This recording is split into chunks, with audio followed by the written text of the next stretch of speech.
YouTube ಚಾನಲ್ಗೆ ಸ್ವಾಗತ. ಆಸೆ ಸೀರಿಯಲ್ ಇವತ್ತಿನ ಸಂಚಿಕೆಯಲ್ಲಿ ಏನೇನಾಗುತ್ತೆ ನೋಡೋಣ ಬನ್ನಿ. ನಿಮಗೂ ಕೂಡ ಇವತ್ತಿನ ಎಪಿಸೋಡ್ ವಿಡಿಯೋ ಇಷ್ಟವಾದರೆ ಪ್ಲೀಸ್ ಲೈಕ್ ಮಾಡಿ, ಸಬ್ಸ್ಕ್ರೈಬ್ ಮಾಡಿ, ಶೇರ್ ಮಾಡಿ. ತಾನೇ ಸಂಪಾದನೆ ಮಾಡಿ 1,00,000 ರೂಪಾಯಿ ರಿಟರ್ನ್ ಮಾಡ್ತಿರೋ ಹಾಗೆ ಬಿಲ್ಡಪ್ ಕೊಟ್ಕೊಂಡು ಇಲ್ಲಿ ಎಲ್ಲರನ್ನೂ ಕರೀತಾರೆ. ಮನೋಜ ಮತ್ತು ರೋಹಿಣಿ ಕರೆದ್ಬಿಟ್ಟು, ಇಷ್ಟು ದಿನ ನಾನೇನು ದುಡಿಯಲ್ಲ ಮಾಡಲ್ಲ ಅಂತಿದ್ರಲ್ಲ, ತೊಗೊಳ್ಳಿ ನಿಮ್ಮ ದುಡ್ಡನ್ನ ಅಂತ ಕೊಡೋಕೆ ಹೋಗ್ತಾರೆ. ಏನೋ ಹೇಳ್ತಿದ್ಯಾ ಅಂತ ಹೇಳ್ತಾರೆ. 27 ಲಕ್ಷ ತಂದ, ಸಖತ್ತಾಗಿದೆಯಲ್ಲೋ, ಹೆಂಗೆ ಒಮ್ಮೆ ತಂದೆಯೋ, ನಮ್ಮ ಅಣ್ಣ ಕಣವನು, ನಮ್ಮ ಉದ್ಧಾರ ಮಾಡ್ದೋ ಕಣೋ ರವಿ, ನನಗೆ ನಿನಗೆ ಸೇರ್ಬೇಕಾಗಿರೋ ದುಡ್ಡನ್ನ ತಂದುಬಿಟ್ಟು ತುಂಬ ಖುಷಿ ಆಗ್ತದೆ. ಅಣ್ಣನಿಗೆ ಜೈ ಹಿಂದ್ ಜೈ ಹಿಂದ್ ಅಂತ ಹೇಳ್ತಾನೆ ಇಲ್ಲಿ.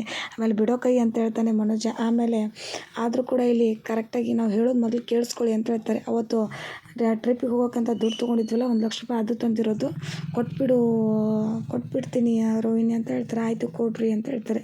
ಆಮೇಲೆ ದುಡ್ಡನ್ನ ಕೊಡ್ತಾರೆ, 1,00,000 ರೂಪಾಯಿ ಟಿಕೆಟ್ ಕ್ಯಾನ್ಸಲ್ ಮಾಡಿ. ಆಗ ಇಲ್ಲಿ ರಂಗನಾಥ್ ಅವ್ರು ಹೇಳ್ತಾರೆ, ಯಾಕಮ್ಮ ಹನುಮನ್ಗೆ ಹೋಗ್ಬೇಕಿತ್ತಲ್ಲ, ಮದುವೆ ಆಗಿರೋರು ಹೊಸವಾಗಿ ಅಂದ್ಕೊಂಡಿದ್ರೆ ತಾನೇ ಹೋಗ್ಬೇಕಿತ್ತು ಅಂತ ಹೇಳ್ತಾರೆ ಇಲ್ಲಿ ರಂಗನಾಥ್ ಅವರು.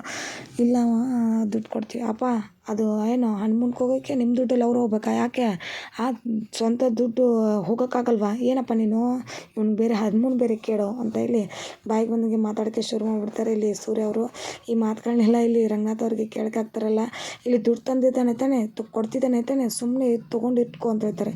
ಇದು ಕಳ್ತನ ಮಾಡಿರೋ ದುಡ್ಡಲ್ವಾ, ನಿನಗೆ ಸಕ್ಕರೆ ಬೈಲು ಕೊಟ್ಟಿರೋ ದುಡ್ಡಲ್ವಾ, ನಿನ್ನ ದುಡ್ಡು ಹೇಗಾಗುತ್ತೆ, ನಿನ್ನ ಸಂಪಾದನೆ ಮಾಡೋ ದುಡ್ಡು ಹೇಗಾಗುತ್ತೆ, ಇದು ಅಪ್ಪನ ದುಡ್ಡು, ಅದು ನಿಂದು ಅಂತ ಹೇಳ್ತಿದ್ದೀಯಾ ಅಂತ ಹೇಳ್ತಾರೆ. ಕೊಡಿ ಇಲ್ಲಿ ಮೊದಲು ದುಡ್ಡನ್ನ ಅಂತ ಇಲ್ಲಿ ಶಾಂತಿ ಇಸ್ಕೊಳಕ್ಕೆ ಹೋಗ್ತಾರೆ. ಅದು ಅಪ್ಪನ ದುಡ್ಡು ಕೊಡೋ ಇಲ್ಲ ಅಂತ ಹೇಳಿ ಕಸ್ಕೋತಾರೆ ಇಲ್ಲಿ ಸೂರ್ಯ ಅವರು. ಆಗ ಕಸ್ಕೊಂಡಾಗ ಒಂದು ಕ್ಷಣ ಶಾಕ್ ಆಗ್ತಾರೆ ಇಲ್ಲಿ ಎಲ್ಲರೂ ಕೂಡ. ಇದು ಅಪ್ಪನ ದುಡ್ಡು, ನೀನು ಕರೆಕ್ಟಾಗಿ ಕೊಟ್ಟಿದ್ದಿಲ್ಲ ಅಂತ ಎಣಿಸ್ಕೋಬೇಕು ತಾನೆ ಅಂತ ಹೇಳ್ಬಿಟ್ಟು, ರವಿ ನೀನು ಇಷ್ಟು ಎಣಿಸು ನಾನು ಇಷ್ಟು ಎಣಿಸು, ಇದು 30,000 ಇದೆ, 90,000 ಇದೆ, 96,000 ಇದೆ ಅಂತ ಹೇಳ್ತಾರೆ. ಆಗ ಅಂದರೆ ಇವ್ನು 4,000 ರೂಪಾಯಿ ಲಪ್ಟಾಯಿಸ್ಬಿಟ್ಟಿದ್ದಾನೆ ಅಂತ ಹೇಳ್ತಾರೆ. ಆಗ ಆ 4,000 ಕೇಳೋದೇ ಇಲ್ಲ. ನೋಡ್ದ ಅಪ್ಪ, ಇವನ ಮೇಲೆ ಏನು ನಂಬಿಕೆ ಇಡ್ತೀರಾ, ಇವ್ನು ಹೀಗೆ ನೋಡಿ ದುಡ್ಡು ಕೊಟ್ಟರೆ ಲಪ್ಟಾಯಿಸೋಕೆ ಇರ್ತಾನೆ ಅಂತ ಹೇಳಿ ಬಾಯಿಗೆ ಬಂದಂಗೆ ಮಾತಾಡೋಕ್ಕೆ ಶುರು ಮಾಡಿಬಿಡ್ತಾರೆ ಇಲ್ಲಿ ಸೂರ್ಯ ಅವರು.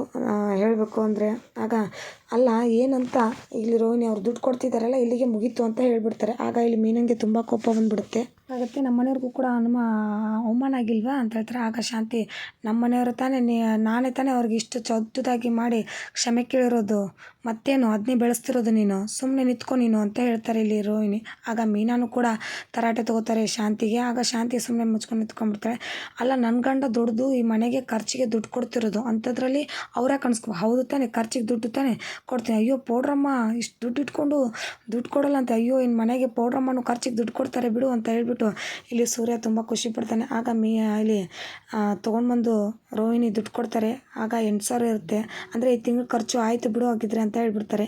ಇಲ್ಲಿ ರೋಹಿಣಿ ದುಡ್ಡು ಕೊಟ್ಟಿರೋದು ನೋಡಿ ಇಲ್ಲಿ ಮೀನಾ ಮತ್ತು ಸೂರ್ಯ ಒಂದು ಕ್ಷಣ ಶಾಕ್ ಆಗಿಬಿಡ್ತಾರೆ. ಸ್ವಲ್ಪ ಇರೋದು 4,000 ರೂಪಾಯಿ ರೋಹಿಣಿ ಕೊಟ್ಬಿಡ್ತಾರೆ. ಮನೆ ಖರ್ಚಿಗೆ ಅತ್ತೆಗೆ ನಾನು ಆಲ್ರೆಡಿ ಕೊಟ್ಟಿದ್ದೀನಿ ಅಂತ ಹೇಳ್ತಾರೆ. ಆಮೇಲೆ ಇಲ್ಲಿ ಲೈಟ್ ಬಿಲ್ ಕಟ್ಟಿದ್ದೀರಿ ಆಲ್ರೆಡಿ ಅಂತ ಹೇಳ್ತಾರೆ. ಈ ಮನೆಗೆ ಅದು ಇದು ಅಂತ ನನಗೆ ಕೇಳೋಕ್ಕಾಗ್ತಾಯಿಲ್ಲ, ದೇವ್ರು ಇದನ್ನೆಲ್ಲ ನೋಡ್ಕೊಂಡು ಇರೋಕ್ಕೆ ಬಿಟ್ಟಿದ್ದಾನೆ ಅಂತ ರಂಗನಾಥ್ ಅವರು ತುಂಬ ಬೇಜಾರು ಮಾಡ್ಕೊತಾರೆ. ಈ ಕಡೆ ರೋಹಿಣಿ ಕೂಡ ಕೋಪದಿಂದ ಬಂದು ಕೂತಿರ್ತಾಳೆ, ಕೋಪ ಮಾಡ್ಕೊಂಡಿರ್ತಾಳೆ. ಅಲ್ಲ ಹನುಮನ್ಗೆ ಹೋಗ್ಬೇಕಂದ್ರೆ ನಿಮ್ಗೆ ಆಸೆ ಇಲ್ವಾ ಅಂತ ಹೇಳ್ತಾರೆ. ಆಗ ಮಾತಾಡ್ತೀರ ಹೊರಗಡೆ ಅಂತ ಹೇಳ್ತಾರೆ. ಅದಕ್ಕೆ ಕೊಡೋಕೆ ಹೋಗ್ತಾರೆ ರೋಹಿಣಿ.